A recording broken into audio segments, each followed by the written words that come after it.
Thanks, Conor. So good morning, everyone. Welcome to our webinar as part of the Dublin Cycling Campaign Bike Week series. So our topic this morning is active travel, public health and resilience. And the word resilience means the capacity to recover quickly from difficulties. And we see during this pandemic how the word capacity has recurred again and again, our capacity to deal with the challenges posed by this pandemic. This pandemic has brought a focus on our public health, and not just the discipline of public health in medicine, but our collective health, our physical, mental and social health. It has shown us the value of community and how we can come together and be resilient in the face of adversity. In relation to active travel, our national public health advice and the International World Health Organization advice is clear. People are advised to walk and cycle where possible. It is really important that they are enabled to do this. And this will help our capacity to be resilient, not only during this pandemic, but beyond, to other crises, an economic crisis, a climate crisis, and a biodiversity crisis. So this morning, I'm absolutely delighted and very grateful to have Sabrina Dekker, who is the Climate Action Coordinator with Dublin City Council, Mary Caulfield, from the Dublin Cycling Campaign, who is an advocate for cyclists with disabilities, Dr. Colm Byrne, consultant geriatrician and general physician, whose research is in air pollution and stroke, and also joining us, who is just off call, is Dr. Ina Kelly, consultant in public health medicine from the Department of Public Health in the HSC. And Dr. Ina, I'm absolutely thrilled to have you. You're very welcome here today. Thanks very much, Síle, and thanks very much to Dublin Cycling for the invitation to contribute on this. I suppose active travel is really important for so many things, definitely for public health and for so many essential sectors of our country, which interlink with public health as well. I don't have slides, I'm sorry about that. I've been challenged in time because I'm a frontline COVID investigator and controller, so that's what we do. And most of my climate change work has gone on sort of hold this year, unfortunately, but I'm so glad to be able to contribute today because things are happening in Ireland regardless of whether we're investigating COVID or not. So I suppose really looking at the importance of active travel, I know the other panelists are going to go into much more detail in certain elements of this, but I just give a sort of an overview. For public health, we sort of look at the broader picture really. And I suppose from physical health, it's one of the big areas where active travel can really help with physical activity and building our cardiovascular health and so on, and our fitness. Our mental health is so, can be so beneficial to our mental health as well, both from physical activity and increasing our connections and accessibility to blue and green spaces. And I suppose active travel, one of the most important things is that it really needs to be accessible to our most vulnerable of our populations, from children to elderly people to people who have mobility issues and so on, people who use wheelchairs, tricycles, parents with buggies perhaps as well, and so that everybody is able to get around our communities and can access all the services that are available to them without and it being made as easy as possible for them, so that it's safe and attractive and so on as well.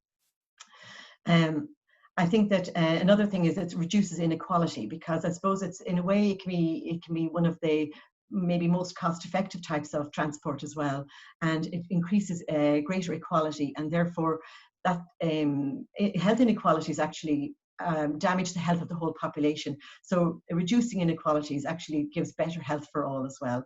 And so it increases opportunities for networking in society and lots of other opportunities. And during the COVID-19 era, that's really important. I'll come back to that in a moment then. Climate change mitigation then, another important element of active travel is that it can redirect from fossil fuel transport to active travel.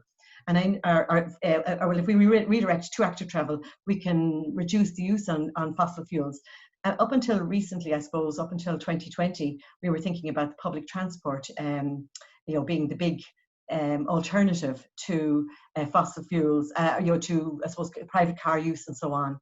However, the public transport constraints with COVID-19 have raised the profile of active travel. It's the one that is the safest, really, and I think it's got the best resilience into the future, regardless of what our future is like.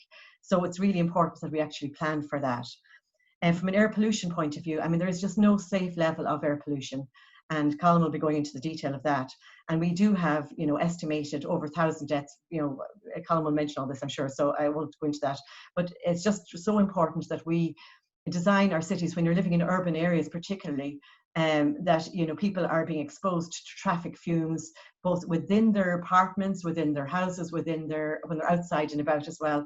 So that is just it's so unacceptable, really. And yet we design our societies to have, with air pollution in place, we've got to design it away. And active travel is one of the best ways of doing this.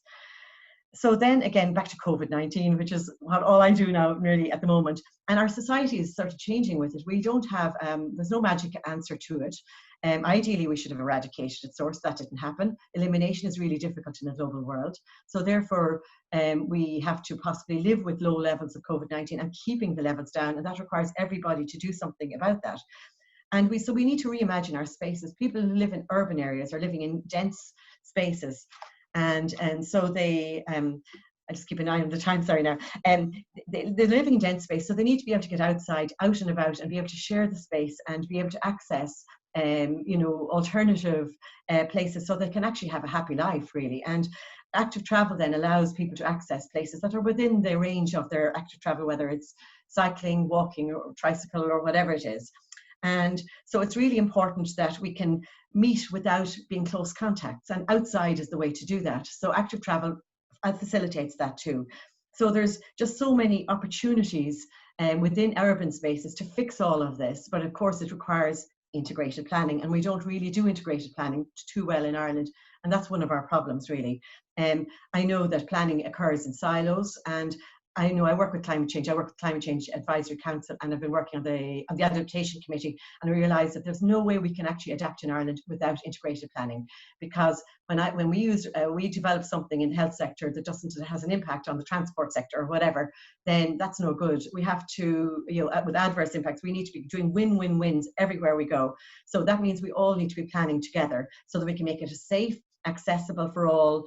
Active travel needs to be enabled. We need a comprehensive plan to do that. So we need all the users involved so that they can say, yeah, that'll work for me, that'll work for me. And all the different types of users. It needs to be comfortable and attractive, or otherwise it won't be used. So you can make something that suits one type of cyclist, maybe doesn't suit a walker, or vice versa. So we need to try and get everybody included. And I suppose in the end of it then, there's so much value for it for everybody, and all of the other work that people are doing, like bringing back, you know, biodiversity and blue and green spaces. We can access them more and join up our society much better. So I think I've said enough there, and I'm going to hand back to Síle. And thank you very much for your time. Thanks, Mary. And it is such a valid point, you know, that but if we don't have integrated planning, and if we remain siloed, that we don't actually achieve the very best results. So the best results and the best quality is when we take everyone's viewpoint on board and come up with the best solutions. It's the diversity of thought as well as the diversity of people. And Sabrina, your job in Dublin City Council is as Climate Action Coordinator. So I think you might know all about silos and all about the need for joined up thinking and system change. So we'll hand over to you. Great, thanks. Great. Hopefully everybody can hear me. So I'll start from here. So I am the Climate Action Coordinator for Dublin City Council. You guys are very lucky. This is the first presentation I'm doing as the Climate Action Coordinator. So just what I'll quickly go through in this presentation is what the climate change plan is. So my role is to implement the climate change plan. What I really want to make clear is that this climate change plan is limited to the remit of Dublin City Council. So in other words, it's focused on what we can do in terms of our service and delivery. So it is both mitigation and adaptation. So in terms of mitigation, because it is focused on our remit, it's our emissions from all our services and delivery. So from our fleet, our buildings, as well as housing. It also, so in terms of our emissions, we make up 4% of all of Dublin's emissions, but if you really, that excluding social housing, it's 1% of our emissions. So when we're looking at transport, again, it's just our fleet, but it's also how our staff travel to work. and how they travel to meetings. So we're trying to influence behavior change around that so that we're actually facilitating that in the wider community. So we do have projects like we have a staff mobility hub in the civics, which we have about 120 staff signed up to. So that includes electric bikes, EVs that allow staff to move to meetings. We also make sure our staff are participating in the active travel, smarter travel workplace program. But also, we do actually have a stronger role under adaptation. So that is kind of linking into the behavior change piece. So we also support active travel in the broader sense in the community. So with COVID, we have been really trying to push the active travel, and that is something we do have control of. So we have a cycling officer, but we're also mindful of the need for people to be able to walk. So we do have, in our climate action plan, you'll see we do have aspects of public realm where we're looking at areas that we will pedestrianize going forward in the future, but looking at trialing. So we did have the great trials in August, and hopefully we'll be able to implement those further. And we also have the 30K zones to make it safer for people, or we're working at making it safer. And that does require working with other stakeholders like the NTA, DTAS. So part of my role has been, I just want to mention also that I've only been in the role for 3 months. So my work is, as Síle mentioned, to work across departments, but it's also to engage a bit with public. And I just want to caveat that that will take time. And because also I've only been in the role for 3 months, and as Ina mentioned, my presentation is going to include a bit of work that I was doing before. So I have worked with the Climate Change Advisory Council through the in the EPA as a researcher through DCU, so that's a bit confusing. But I will say it was a fun experience, and it has informed my role a bit more here. So I think climate policy is fun because it's challenging, and you do have to think about it as a systems approach, even though at the end of the day, I was joking with Síle about how she was going to introduce me about my role and what I actually do. And sometimes just to make it a little, well, it's not humorous, but it is a bit about life and death at the end of the day. And like that's constantly we're doing. It's about making sure we have a city that is resilient into the future, that we all have a good quality of life. So what have we learned kind of from COVID and climate change? I think, so this graph was done just before lockdown with myself and my colleague Philip O'Brien in the EPA. We had been bouncing around ideas, and what we really kind of think is people understand graphs. We understand what flattening the curve means, but it's also about, there's risk and consequences. So the graph on the right, that, if we don't keep our emissions low, if we don't get CO2 out of the atmosphere, if we don't keep our temperature below 1.5, there are unknown, unintended consequences that we don't even want to begin to understand, and how that will affect society, how it affects how we live, how it affects our health. But what we also understand from COVID is that people can change their behavior, that people can step up when it's needed. But what is also clear from that, and I think especially in the last few months as we're all kind of tiring from COVID, is that we have a clear role as government, from local to national, to give clear messages, to enable people to make the changes that we need them to make. But we need to communicate why we are doing something. And perhaps most importantly, from both COVID and climate change, is we need to take a bird's eye view of the problem and understand it's not one problem, one solution. We need to change how we respond to the problems. We need to take a holistic approach and an integrated approach. So to be short, like a health crisis isn't just a health problem, it's a social problem, it's an environmental problem, and it's an economic problem. So when we're talking about, a lot of the discussion has been about how we build back better, that idea of resilience. How do we bounce forward? How do we make society stronger?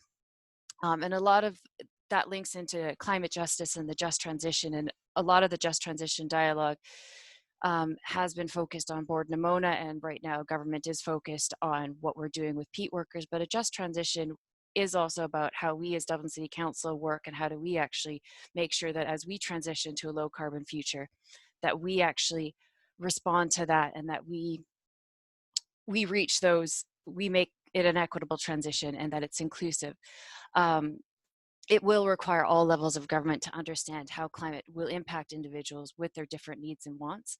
And we know through COVID that it's impacting people very differently, and we can really see the inequities that we have in society right in front of us. So when we're designing policies that are just, we again need to be inclusive, because everybody needs to take ownership of the problem and solution. But of course, it's a challenge of how do we do this? So when I was doing my PhD, I interviewed a lot of planners. And it is that question, is there a magic wand to do this? And I think this quote from Glasgow, a planner in Glasgow that I interviewed, has always kind of stuck with me. Even when I was with Codima working on the climate change plans initially, like, how do we get engagement with long-term thinking about risk and resilience if there's underlying things?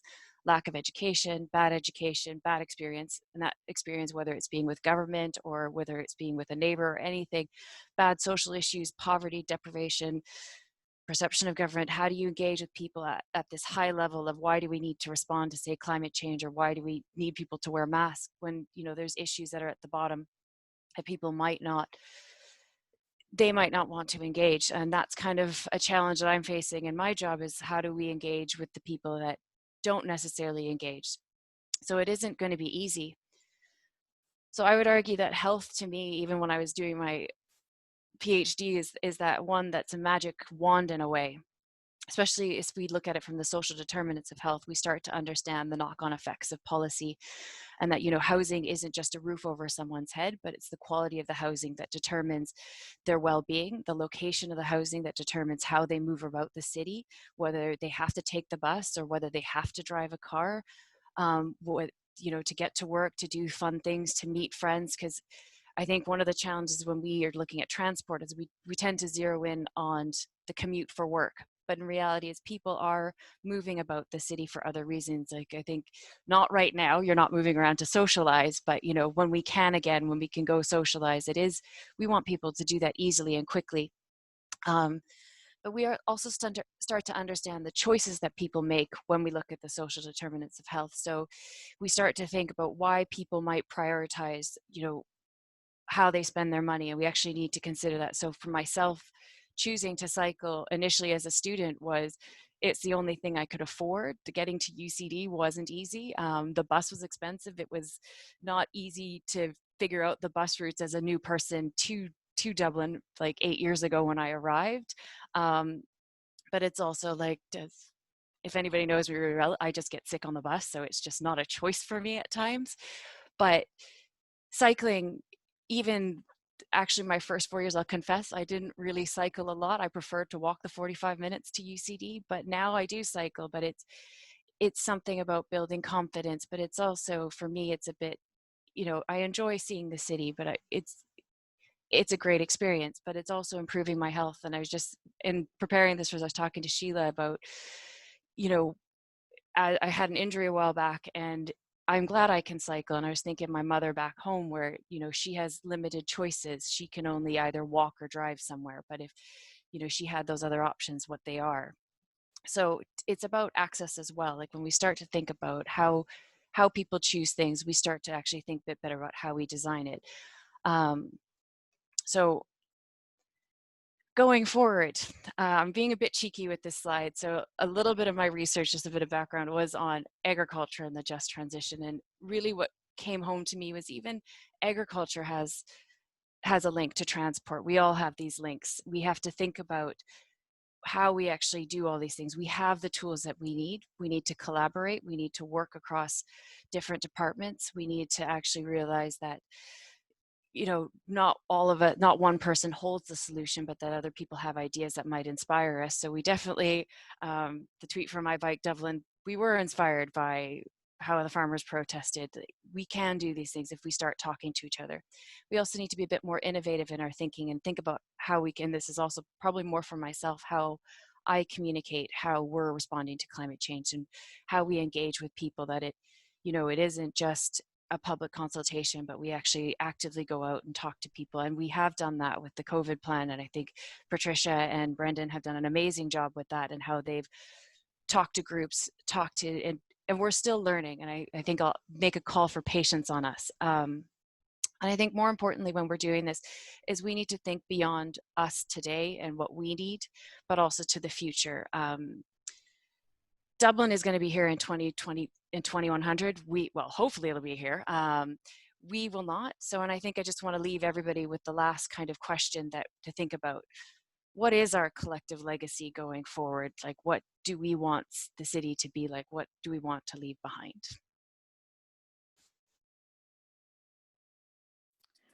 Right. So I've just gone off on a completely train of thought there, wondering exactly that. Thanks so much, Sabrina.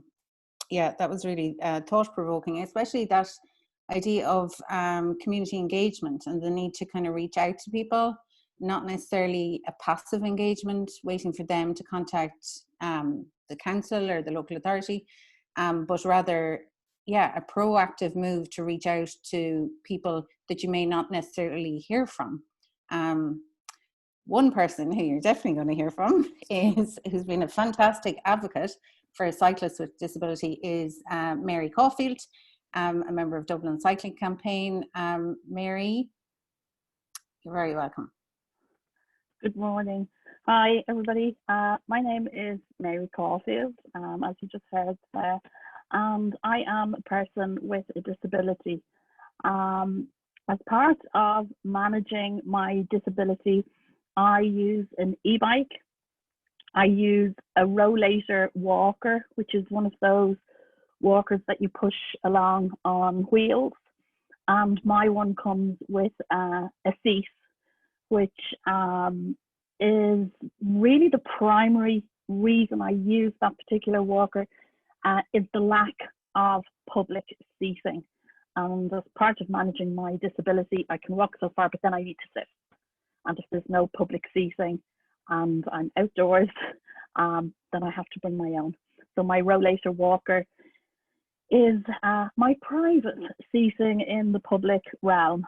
And then the last part of my disability equipment is my little puppy here, Scamp. He's hiding underneath here. And he is a medical alert dog. So he alerts me to when I'm going to have an episode, and then I can get in early with my medications. So that is, I guess, the equipment that I use to manage my disability.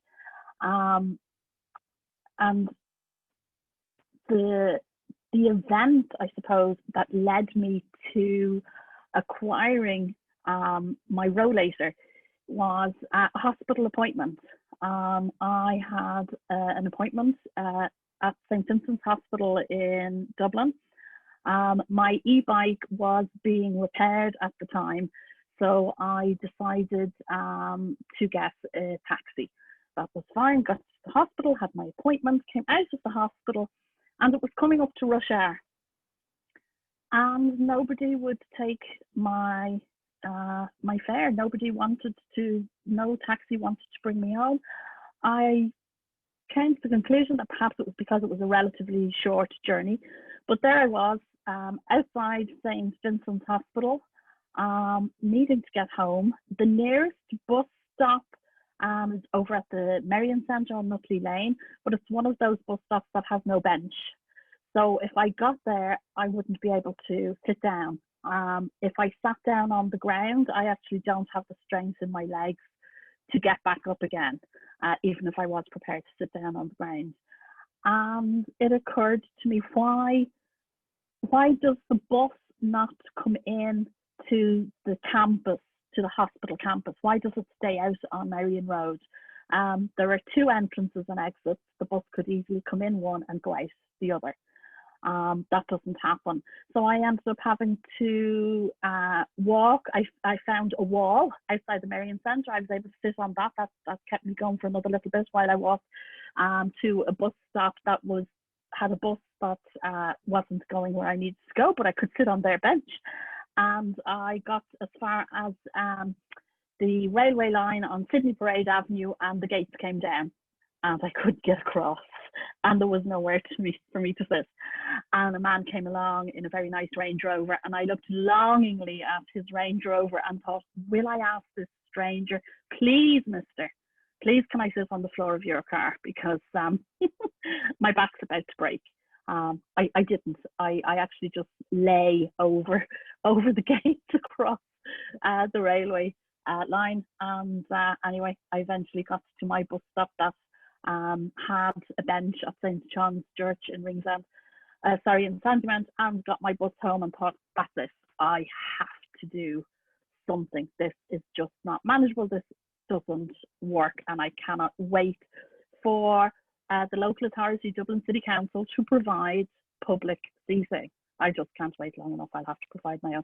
So that was the rollator. That became part of my equipment, and that worked very well with buses, with the Lewis, with the Dart.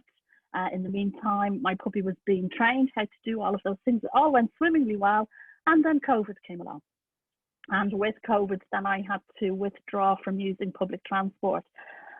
And when we were reduced to a 2-kilometre radius, I looked enviously at people who complained about only having 2 kilometres, because that was something I could only aspire to without public transport.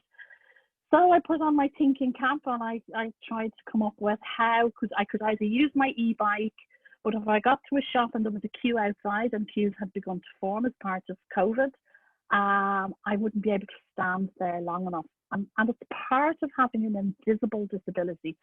People cannot see that you might need a little assistance, a little consideration. And one of the things my rollator does is it makes my disability visible to other people.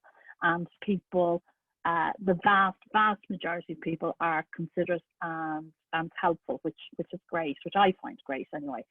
So I came up with the idea that if there was just some way I could have my rollator with my bike, it would tick all of my boxes. That would be nirvana for me. It would be everything. And so I came up with the idea of getting a trailer. I would attach the trailer to the back of my bike, put my puppy in his basket, and put my rollator in the trailer. And off I go. We look a little bit like the Beverly Hillbillies, the Clampets, trundling along. But I can get to where I'm going in a healthy way on my e-bike. Once I get there, then I'm able to walk or stand or wait if I have to wait in the queue, because I have my rollator with me, and when I need to, I can sit down.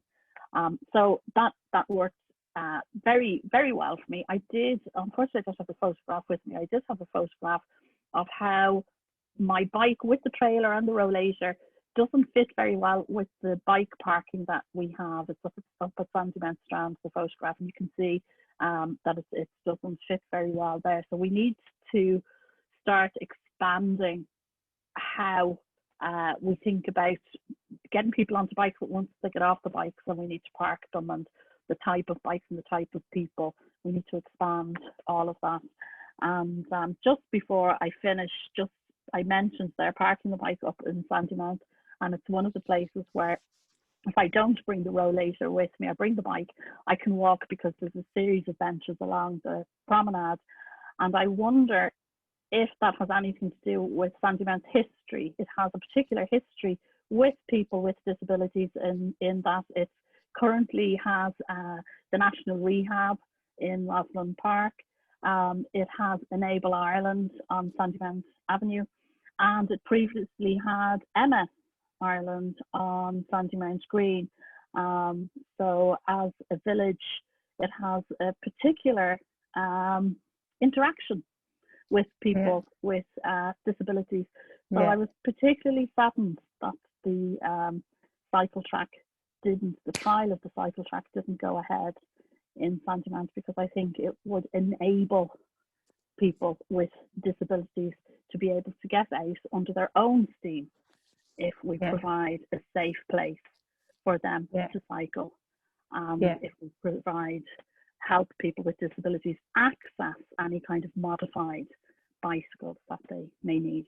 Yeah, and isn't that it really, like you mentioned there about Sandymount, that understanding that there's people with different mobility needs is surely, like you talked about being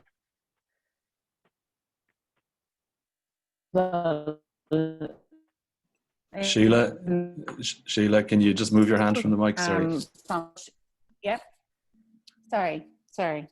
So can you hear me okay? You're in. Yeah, great. Okay, so sorry, Síle, I just missed what you said. So you saying I told you mentioned there about your disability being invisible in a way, and that the rollator helped you being more visible, and the difference in an area like Sandymount, where people would be more aware that there are people with disabilities. And of course, we're still hopeful for a Strand Road route to go ahead, and hopefully that trial won't be delayed too long. I think the public submissions are in. Yeah, that's a really interesting point, and absolute ingenuity in trying to figure out all the bits and pieces and how to move them around. But of course, on the other hand, if there was system rollout of inclusive active travel, including public seating, which of course will serve loads of people, that ingenuity wouldn't be necessary. Yeah. I think it's an example of an individual resilience, but what we have to build is a resilience into our environment and into our society. Yeah, exactly. So Dr. Colm Byrne will talk about that building resilience from a point of view of air quality in Ireland. And Colm, I'll hand over to you now. Thank you. Thanks, Síle. So my area of research is into air pollution. And when I started out researching into it, this was said to me, sure, there's no air pollution in Ireland. Why are you researching it? So my background is I'm a geriatrician. So this is probably going to be quite geriatric and stroke heavy. But I will touch on some other areas in terms of how air pollution affects us. And I suppose this will give some evidence as to why active travel and the benefits of active travel in terms of improving our public health and public realm. So in terms of what air pollution is, there's actually various different types of air pollution, but in particular in relation to transport, the main ones are nitrogen oxides, so NO2, nitrogen dioxide in particular, and particulate matter, especially really fine particles that are in the air from combustion of diesel and petrol, but also from the use of cars themselves and cars being on the road. So even brake pads, tires and things like that will cause particulate matter to form. But one of the key markers is NO2, and that's one of the key kind of markers of air pollution, and that's related to traffic, and that's often how we can tell that something's going on there. So what are the health effects? And I'm going to just quickly run through some of them. I've been told I only have 5 minutes, so I won't be able to go through everything. But obviously, asthma. When you think of air pollution, you think, okay, it's going to affect the lungs, and yes, it does. And asthma and other lung conditions are affected by air pollution, and there is an association with it. This review estimated that it was around a 7% increase in the number of cases of asthma associated with air pollution. But it doesn't really matter about the numbers, but the more important thing is that it does affect our lungs.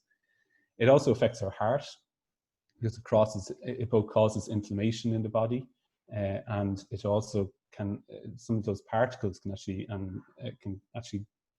go into our bloodstream via our lungs and cause direct effects on the heart as well. And there's an association with an increase of heart failure, with MI, and with stroke as well, and various different air pollutants are associated with that. But as I said, NO2 is the particular one that would be associated with traffic.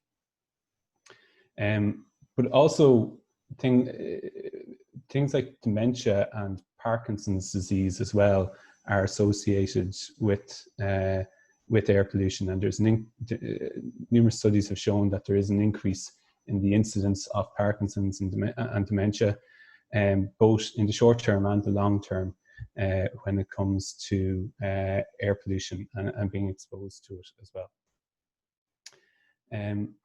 So specifically, how does, what's going on with traffic, and what specific associations are there? Well, there's this really interesting study that was conducted in Manhattan, and they demonstrated, they mapped incident cases of strokes in Manhattan, in North Manhattan, and assessed how close they were to one of the major roads that circuit or go through Manhattan. And they showed that there is an association with ischemic strokes the closer you live to a road, and the relative risk was actually quite substantial, and there was an increase of 13% in the rate of ischemic strokes, so strokes caused by blood clots, in people who live close to a road, and it's even higher the closer you live to it. So if you're within 100 meters, there's a 42% increase. The other interesting thing about that study was that initially they didn't see a difference. It was only when they took into factors like socioeconomic factors that they actually demonstrated that association. So just getting back onto what Sabrina was saying, social justice is important in this as well, because often it's poorer people who are affected by things like air pollution, and their outcomes are worse as well. Similarly, in the UK, there was a 5% increase associated with living within 200 meters of a main road, and the incidence of stroke as well. So it's been shown across places. Similarly, for dementia as well, there's an increase in the association of dementia the closer that you live to a main road, and this was published in the Lancet recently. And this is another study that showed that being proximal to a road is associated with both dementia and Parkinson's disease as well. And these are mediated by air pollution, by those small particles that I mentioned, and by NO2. So what's going on in Ireland? So as I said at the start, we do have low levels of air pollution overall in Ireland, and so it's, it isn't wrong to say that we have low levels, but as Dr. Kelly mentioned in her bit, there's no such thing as safe air pollution, and I'll get onto it in a minute, but there's no safe level of air pollution that we can aim for. This study by colleagues in Trinity showed that there's mapped the NO2 concentrations in the whole of Ireland, and did modelling for what the NO2 concentrations are in the whole of Ireland. As you can see, the cities light up and the roads light up. So if you live near a road, if you live in a city, you're being exposed to high levels of NO2. And this is from the EPA, and they modelled the average NO2 concentrations in Dublin. And again, you can see the roads light up, especially around the Port Tunnel and around the M50, but also in the city centre as well. So these are the problem areas, and if you live beside these roads, they are having an impact on your health. It's estimated that due to those small particles I mentioned, NO2 and ozone, that there are 1,180 deaths per year associated with those, and it's felt to be mainly respiratory illnesses, but also other illnesses as well. And that there's 273 years of life lost per 10,000 inhabitants due to our air quality.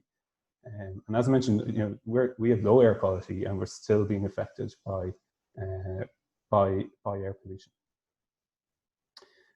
This was some data from James's, where they looked at respiratory emissions, and there was an association shown between respiratory emissions and deterioration in lung function, and what the the levels of air pollution were. And this is my own research, because you always have to throw in your own research. And we showed an association between those small particles and NO2 and stroke in winter in Ireland. So despite our low levels of air pollution, there are effects happening here in Ireland, and there are benefits to improving air pollution in Ireland. Just one of the last things I'll mention is this interesting study from the ESRI, where they looked at the Irish longitudinal study on ageing and access to urban green space and obesity in older adults, and showed that there was a U-shaped curve in terms of how much green space you have access to and the instance of obesity. So as you'd imagine, if there's low levels of green space around you, you have higher levels of obesity, as you can see here. And that goes down as you get higher in terms of your access to green space. But then when you get into the fourth and fifth quintiles, it shoots back up again, the instance of obesity. And they feel that that's probably related to the quality of the green space that is around you. So in those areas where there is low levels of green space, there is low levels of green urban space and sports activities, that increased up to the third quintile. But then the green urban space tails off, and then its access, what's beside you is more kind of pasture land and forests and wetlands and so on. So what they hypothesize is that you need not just to be looking at it, and you need not just to have it beside you. You need to be able to get to it, and you need to be able to, probably driving isn't sufficient. You need to be able to, walk to it beside you. So if you're looking at a field, then it's no good to you. You need to be able to get out, get into those green urban spaces, see people, engage with people, and use that space. So when we're thinking about green spaces, it's important not to just think about what it being there, but also what it is and how we use it. So that's a brief overview of air pollution and impacts on health. And thank you very much. This is just some of thanks, Colm. Some of us from the Irish Doctors for the Environment for Bike Week at the weekend. Okay, cool, great. Thanks, Colm. Yeah, very interesting there about access to green spaces, and it brings back in what Mary was saying earlier on about, we talked about during the pandemic when we had our 2 kilometre and our 5 kilometre zone, what was available to people, and also brings in what Ina was saying about, our integrated planning, that people do have access to green space, and it does have a massive impact on people's health. So we do need an integrated plan, and to reduce those barriers and reduce those silos to make sure that people can have access and are enabled to have access to those green spaces. Yeah, no, okay, absolutely. Yeah, so we're just going to open it up to discussion there. Got a really good comment on the chat from everyone, of course, but in particular from Martina Mullins from Healthy Trinity, who does fantastic work there, and actually was instrumental in the very first disabled cycling space in Ireland, if not Europe. So thank you for that, Martina. But she talked about, underlying health as a kind of a parameter or a way to underline our planning, and I've thought about this before, if, for example, transport planning and transport route had also that public health parameter and well-being parameter, that we wouldn't necessarily have double-decker buses flying down a particular street if there's residents on that area. So it's not necessarily about getting from A to B as quickly as possible. It's also about the experience for people around that and what is best for communities.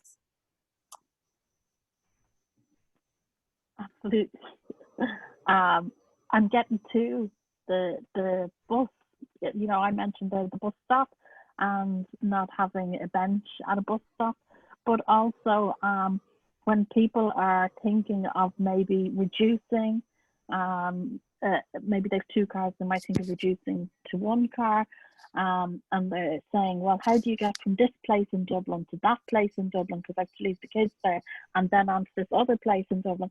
I think we need to think of how we add active travel to public transport so that it's not just one form of transport. What if you cycle to a bus stop, a train stop, a Lewis stop? Why can we not put bicycles on a bus, a train, or a Lewis? Yeah, it's that joined up thinking, right? It's and take them off at them off at the other end. Or if I decide not to take my bike on and leave my bike there, is there somewhere safe to leave the bike, and then when I get off at the other end, then I walk the next bit? So some way of joining up the different modes that include public transport, so that it's not an either or. Yeah. And I guess that the convenience of it, so that the walking and cycling and public transport options are the most convenient, are the most comfortable, and are actually competitive. That they're competitive against the quick route by driving, for example. Yeah, I can. Right. I know, yeah, please, yeah. Okay, about health impact assessment. It's a very well sort of described method of assessing how a proposal or a plan is going to impact on the health of the population. But the thing is, it's costly and it takes time. And to a certain extent, it needs to become the normal way we do things. So we can invest the time before you actually spend the money. Well, you have to spend a bit of money on the health impact assessment. And I think that local authorities and others are frightened by it to a certain extent, because it opens all sorts of, Pandora's boxes and so on. But in fact, if you don't open them out, they're just going to come out anyway at some point along the way and just cause a problem. So in reality, you're better off to start with the open discussion with people. And I know that the Department of Housing, Planning and Local Government don't like the idea of a broad health impact assessment, because it is probably costly, really. But in the end of it, the cost is felt in another way when you don't do good integrated planning. And the adverse impacts of planning are just horrendous in our society. And I suppose we don't do enough economic analysis of planning and poor planning decisions. Though I'm sure maybe the SRI has done some of that work, but I suppose it's all working together around recognising the damage that's done by poor planning and then the benefit of really integrated planning. And another thing is just that we do have a duty under the Aarhus Convention for public participation in planning. And I think you mentioned earlier on, Síle, about rather than passive waiting for people to come up, it's really going out and engaging with people is so important, and especially the people who are most impacted.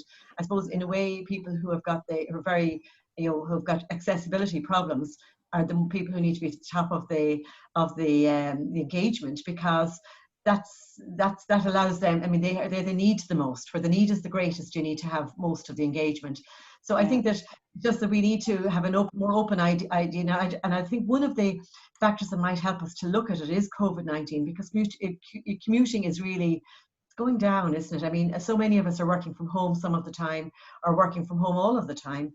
And is that really going to change an awful lot? I understand people want to work together some of the time, and that's grand, but it's also, we can realise now that we can do it from home. So the commuting pressure is hopefully going to be less. And we should really hold on to that as well, and to take the best from that, and then try and plan our society. The people who live in urban areas, they live there, whereas the commuters coming in, like, I bought an electric car because I was afraid of polluting the lungs of my fellow passengers or fellow travellers who were on their bicycles going down by the canal, for instance. I just thought it was horrendous going around in my diesel car. And it was horrendous to do that. Now, lucky enough, I don't have to do that anymore, because we're not travelling much anymore, So, but we really need to give the city back to the walkers, the cyclists, the people in the wheelchairs, and so on, so that they can get around it. And then, but the only way to do that, I think, is through integrated planning, and health impact assessment is one way of getting the ball rolling on that. Graham McQueen from Dublin Chamber actually spoke really well the other day about the plan for that 15-minute city, whereby people can access services and, you know, like education and health within their own community. And I think possibly the pandemic has given us a flavor of that. We've become much more aware of what's outside our door, what's available to us, and also the inequality in that some people don't have access to it. So yeah, I think it's kind of opened up our eyes to the potential of that. And I think mobility patterns have changed, and it's very hard to go back. In some instances, obviously some people have to travel for work, but it's very hard to go back to the way of long commutes if you don't have to, or long travel or endless travel if you don't have to. That it's kind of focused our mind on, and that's really, really good, right, for community and for resilience in the future, because you get to know people in your own community, you get to see them, you get to chat to them, and that in itself really helps us face adversity in the future, I think. Yeah, Colm spoke there about you know, the pollutants in the air, and I think modern cars make people feel very isolated, insulated from the environment they're in. But actually, studies have shown that they get the majority of pollutants within the car, and I think a lot of people think that they're safe within the car, that the pollutants are outside of. And so that's another thing for people to maybe think about before making their journey, or making the best choice for their journey. Yeah, no, absolutely. People, I think there's a comment there as well saying that people are more aware of air pollution when you're cycling and walking, and that's so true. But as you said, and there's a great BBC video where they had an air monitor on different people walking, cycling in the car, and there was a person in the car who got exposed to the most air pollution. But it's also, you know, about kids as well. If they're in a buggy, they're down at the level of where the air pollution is as well. So, you know, these effects are, you know, are impacting into the next generation as well. So yeah, it's definitely something we need to think about. Yeah, Ian Walker, I think his name is, from the University of Bath, had a really good way of talking about our need for system change and not individual choice. You know, he talked about it in relation to obesity and how prevalent the advertising was around, you know, junk food, and how it was consistently in people's faces. And then he likened that to active travel, that it wasn't enough to expect individuals to make the choice themselves, that like that's a real uphill battle, and what's required is systematic change. So we've consistently favoured the cars, with private car storage on the street.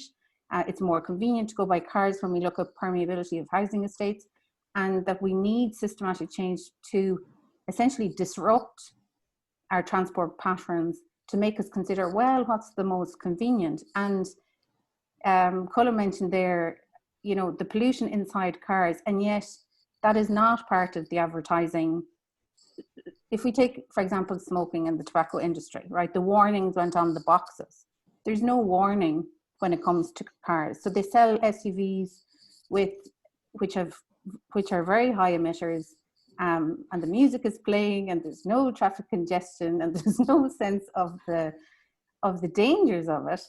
And yet the impacts are there, as Colm outlined. So from a systems change, we do need to look at what other, and Martina Mullins has mentioned the tobacco industry, also the food industry. How do we ensure that there's, it's a broad stroke. It's not just to do with transport, but it's also to do with regulation. I think just to kind of come in on that systems change, to Síle, you and I had that conversation, and even to add to Ina's comment about health impact assessment, just a bit of background. Myself and Dermot Torney did an Irish climate policy evaluation. So it was looking at how collectively as a country we would design policy and develop and implement it. And it was an ex post analysis. If you're interested in reading it, it should be online at some stage. We just got final approval on it. But what kind of really struck me with that project was we tend to go with the least cost, and that does get us into a lot of trouble. And so the objective of that research project was to actually take an evaluation approach and look at it and go, is not just about cost effectiveness or efficiency, which we tend to be quite strong on, but also the coherence, relevance, the distributional impact, and the governance structures that we set up to monitor and evaluate those policies. So we actually need to, when we talk about system change, we actually need to change that process of designing it. So we actually, the ex post analysis would become the ex ante analysis before we go in and implement a policy. So we really, which in turn kind of would address those equity pieces and kind of flag those issues where, you know, if we're doing a housing program, if we're offering an EV scheme, that I think those two programs really actually that we're promoting don't address the equity issues that we have in society. They fail completely because it's a grant scheme whereby if you have the money in the bank to do it, you can do it. That doesn't address, and I'm gonna ask Colm offline on some of those pollution things, the indoor air quality piece, that, you know, all of a sudden somebody doesn't have good housing because they can't afford to retrofit. They're stuck breathing in not only the air coming in off the street because they may be in an area of disadvantage, and then they're also on top of that, depending on, you know, if they're still have a peat burning stove, they're inhaling all those indoor pollutants, and that contributes to their health. And we're not actually considering them. Like, yes, we do have the warmth and well-being program, but, you know, there are criteria for that, and we've narrowed it down to criteria rather than kind of going, well, we all need this. Like, we all need to actually find different mechanisms of how we structure these programs so everybody can participate in. And when I said earlier about the just transition, it being inclusive, that's not saying here we hand you something, but actually, you know, we recognize that you as an individual have a capacity to make change and to do something and participate actively in this process. So whether it's, say, I know buying an EV and participating in this process, or myself still choosing to cycle or choosing to walk, like, we're all participating in this and taking that process and making that system change. So it does really start with us when we start to ask the questions about how we design policy, why was it designed there, and actually input into, as not fun and exciting as public consultation is, still input to that while we're working on improving how we do that and how we reach out to you, to others who aren't on this call, and actively get them. So to put out a shameless plug for Bike Week and what we're doing around that, we had a thing with #virtual_cycles because we recognize that we're in level 3, we may go to level 4. People are going to be restricted in what they can do, but we want people to get into that habit of active travel. So, you know, use the Bike Buddy app that we have out there, do your virtual cycle, share it on social media, on all your channels, so that people know and can discover their area and learn what the 15-minute city is like, or the 15-minute village. Because just to add to Sheila's comment there, I was cycling home yesterday from the gym and I was just thinking, Dublin, compared to where I come from in Canada, Vancouver, we are a pretty compact city. It is easy to get around. Like, what I love about living here is that, you know, I don't have to have a car. I can walk everywhere. So if we can keep that, if we can continue to do that, and, you know, influence the people that think they have to take their car, that, you know, it's easy to make the choice not to. It's easy to shop without the car. It's easy to do all these things. Like, that would be my kind of ask of everybody on this, to really share your cycle routes and your favorite things. Actually, it's I'm sorry, I'm just going to come in. Sorry, I'm just conscious that we've gone on the hour here, and I know that there are some people who actually are frontline workers. So so I don't want to keep you from kind of saving people's lives and stuff like that. There's quite a number of questions that are coming in and kind of observations. So if people can stay on another 10 minutes, that's great. But if you need to excuse yourself, I fully appreciate that. But you'd be really, really welcome to stay for another 10 minutes, and we'll absolutely finish it then, if that's okay. But whatever way it works, is that okay for people to stay on for another 10? Okay. Yeah. Can I just say about the EV? Yeah. I'm a country person. I work in the Department of Health in the Midlands, so I'm a commuter, not a Dublin person. So that's why the car, unfortunately, it's a bit too far to cycle, I'm afraid. So I'm sorry about that. I still think it's excellent. Well, I'm not commuting anymore because we don't have to commute, because we can all work from home or work from our. We're not doing so much going to Dublin for meetings anymore, which is great. Just even on that, sorry, Mary, go on. I just wanted to ask Ina there, is there a town or a village near you that you would like to be able to cycle to but can't because of lack of infrastructure? This is myself, is it? Yeah. Yeah, I think, Sorry, well, I live in a village, and the village is not too bad. But I'd say that I would say that a lot of country people, there's no margin on the side of the road there's no room. I mean, I could cycle to tell more quickly where I work if I was able to go the back road. It's a quicker road, but it's really, I just don't have the courage for that. That's you know, I'm not a competitive cyclist, and I don't want the head injuries that I've seen. I used to work in neurosurgery in Australia, and now only a little bit now, but I just, you know, I just couldn't face it. I'm sorry about that. No, not at all. It's about providing the infrastructure. Yeah, and actually, you know, if there was a safe off-road option, that there are places that are a distance that is cycleable.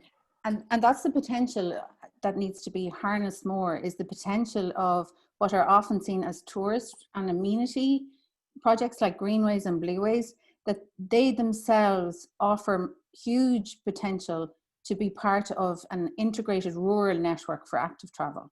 So for example, the old rail trail in Athlone, they have a spur off to the community college, which has over 1,000 pupils. And so think of all the cars that are taken off the road and the air pollution that's reduced because they literally can walk and cycle on a greenway. And I know it's something that's been put forward at a national level, that this idea that greenways are not simply tourist amenities, but rather part of the integrated network. And so there was a launch yesterday by the Rural Cycling Initiative within cyclist.ie, which is really good. The Vision for Rural Cycling by Minister for State, Malcolm Noonan. And it was a really good presentation on that, which I'm sure will be recorded as well. So when you're all lining up all your webinars to listen to, it's well worth listening to. Colm, you want to get in there, I think maybe on electric cars?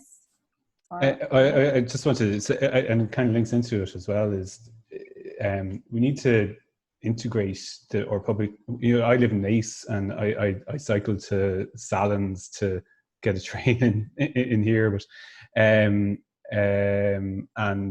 bring my foldy bike on. But it's not integrated. You know, I'm an idiot and I'll cycle anywhere. But you know, my wife is terrified to do the same cycle, and it's just a tiny little, because most of it's along the canal, but there's about a 500-meter stretch that is along a busy kind of rural road, that you get trucks and so on overtaking you on, and it's that integrated idea that, you know, greenways can't just end outside the town, or, you know, these safe routes can't just end outside the town or circuit a town. They need to actually go into where you need to go, whether it's the train station, the shops, or whatever.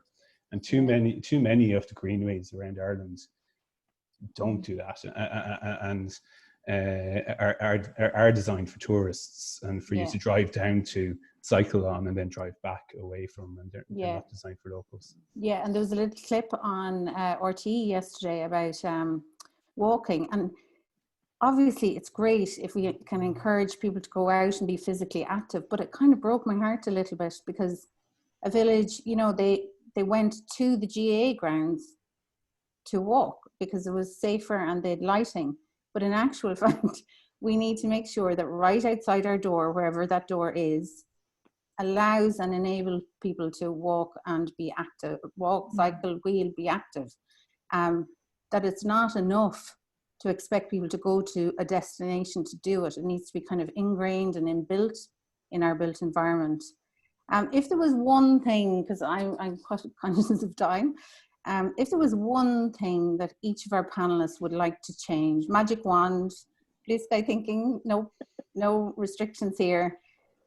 What is the one thing that you think could make the biggest impact at scale and urgently? Because we all know that, yes, we're in a pandemic now, but we're also in a climate change crisis, a biodiversity crisis, and it's all interlinked with, you know, it's all interlinked with our own public health, our own health and social justice. But what is the one magic thing? Mary, we'll start with you. I say for cyclists with disabilities, once you dismount, you're dealing completely with your disability unaided. So where the bike parking is really important. and then what the bike parking is. So for people with disabilities, in order to be able to lock their bike, they tend to have less agile bodies, less bendy bodies. They also tend to have bicycles that are outside the norm in terms of the shape. You might have a tricycle, which is a lot wider. So the bike parking, where it is, if I want to go to Marks and Spencer's in Grafton Street, please can I park on Duke Street, which I think is the side street there, so that I can just walk straight in and not have a distance. Let's say there's lovely bike parking in Drury Street, but if I leave my bike there, I can't walk all the way to Marks and Spencer's. So really close for people who are using them as mobility aids. They are mobility aids for a lot of people. Yeah. And then the type of cycle parking, so that it's possible to be able to bend and get around, just lock your bike there and then retrieve your bike again. And just like there's disabled car parking spaces, you would hope there's enough of those and nearest to the destinations where they need to be. Why isn't there disabled bike parking spaces? Exactly. Enough of those and as near as possible to the destination. Same applies, right? Same logic. Yeah. We get the concept close by and a bit of extra room around us. Yeah. Great. And Ina? Well, I suppose being public health, we do overview more than we do detail. Well, we do both, but say all the detail that everybody else has got there. I think that integrated planning is essential. I think a common goal. I think we need to be clear about what we're actually trying to achieve, and then you aim for that. And you take in all the different sectoral interests and the different sectoral issues and try and make sure that they're all being, addressed, with especially the engagement from the public and all the different needs of the public and all the variation, the varied types of people and their issues and all of that. And I know that's a big ask, but actually there's no future for us doing things right unless we actually start doing that better in Ireland. And I think that's something that we need it for everything. We need it for climate change adaptation, we need it for climate change mitigation, we need it for active travel, we need it for everything, and they're all interlinked with each other. Yeah, they absolutely are. It's absolutely interconnectedness here that we need to be focusing on. And Colm, you're on mute at the minute. Yeah, your magic wand. Yeah, I suppose I mentioned this integration, but I think it's great that we have 10% of transport spending is going to go to cycling and 10% is going to go to walking. But we need to make sure we're spending it properly. You know, the transport plan for Kildare that was announced in July stimulus, there was a big problem with it, that a lot of it got spent on actually road surfacing or paint. And if we're spending all this money, it needs to be on proper infrastructure instead of just being wasted on things like that. Or diverted to things like that. So I was talking to you yesterday about it, Síle. I think a good thing to start with is to invest in planning now, and that there be good planning put in place, and even to train the road engineers and urban planners on send them to Amsterdam or send them to Copenhagen or virtually send them there that'd be a good start instead of just throwing money at road surfacing and at paint. Just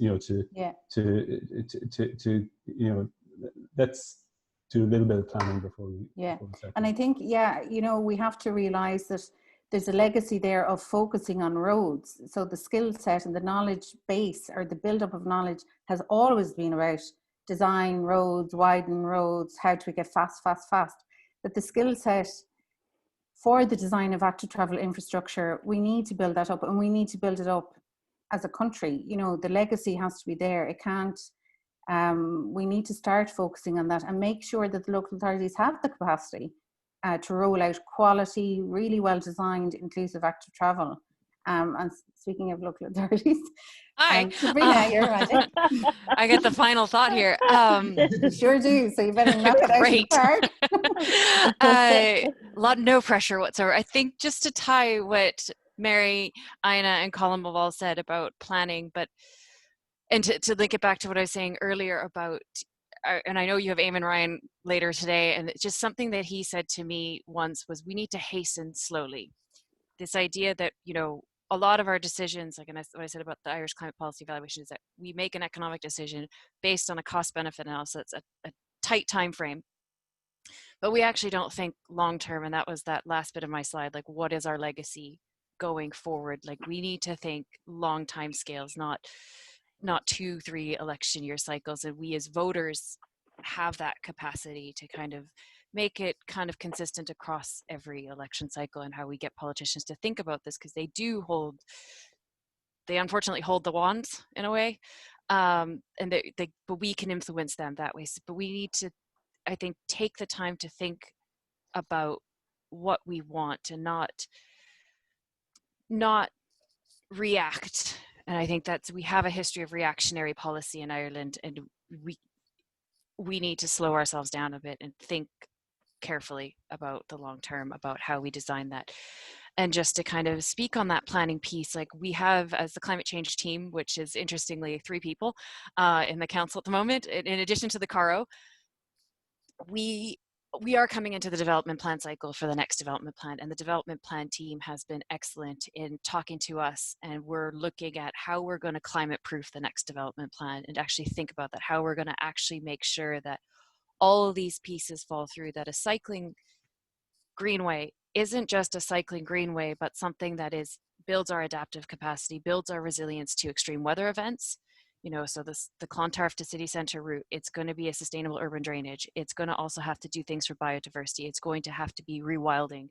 It is going to have to do all these things. It's going to have to provide us with shelter when it gets too hot in the city. Because, I mean, yes, we all would like Ireland to become the tropics, but that has a knock-on effect again, and why I linked it to agriculture there a little bit earlier. Like, we have food security concerns coming up, and that's where we need to think about how that greenway actually cools not just the city, which has a knock-on effect for rural Ireland. We can't think about just urban Dublin and how we do things, but our impacts on the whole country. So we kind of have a responsibility to do our part. So if I'm to also kind of round this out, it's a little bit of, we need to do the little things that we can do, like whether it is actually consciously thinking, I'm going to ride my bike or walk to the grocery store and I'm going to get veg that's not in plastic. If that's your thing, do it and keep doing it, and share tips with other people how to do, because it will take small little things, and then start asking bigger questions, ask the next question, next what you can do next. And we are here as a council, as a resource. You can, I will bravely pop my email in that chat, and you can ask me questions. You can send me an email. Just a heads up, my inbox is full right now, so that might not get right away, but you can. We're here to talk to you. The CARO is here to talk to you. We're open to that. Like, brilliant. And we may not have the answer, but we'll help you find an answer. Brilliant. Okay, so I'd like to thank the panelists, Dublin Cycling Campaign, Conor Cahill, Vinnie Myler, for really accommodating this. I really enjoyed our discussion, and I could literally discuss this with you all day. But so I'd like to end with the idea that, you know, this is active travel, public health, and resilience. So we might as well focus on the public health advice for now. So wash your hands, keep your physical distance, wear a mask, do proper cough and sneeze etiquette, half your social contacts, and if you can, please choose to walk and cycle. And in the course of your work, if you're faced with any decision that can enable everyone to choose to walk or cycle, just do it and do your best, because it has an immediate impact and it has a long-term impact. And this will enable everyone and enable our society to be more resilient. So, thank you. Thank you. Thanks a million, Síle. Right, okay, fantastic. That was a really brilliant conversation. Thank you so much, everyone. I'm just going to, just before we finish, I'm just going to mention the next events that are part of the Dublin Cycling Campaign Bike Week 2020 series, which the next one the Dublin Cycling Campaign are doing is the executive panel discussion on the future of cycling in Dublin, and that's tomorrow at 2:30 to 3:30. And we're incredibly lucky to have Hugh Cregan, the Deputy CEO of the National Transport Authority, Brendan O'Brien, Head of Technical Services in Dublin City Council, Mick Mulhern, Director of Planning and Transport in South Dublin County Council, and Jane Hackett, Senior Programme Manager from Antashka Green Schools. So that is definitely not to be missed. I'll share the link now in the chat. So if you go on to dublincycling.com/bikeweek 2020, you can register for free. I'd also like to mention some partner organizations that are also running events today. There's a bike parking and the bottom line with the Dutch ambassador, Richard Guiney from Dublin Town, and 2 other people. That's run by Galway Cycling Campaign, and that's on at 1 o'clock today. Again, the links are on the dublincycling.com/bikeweek 2020.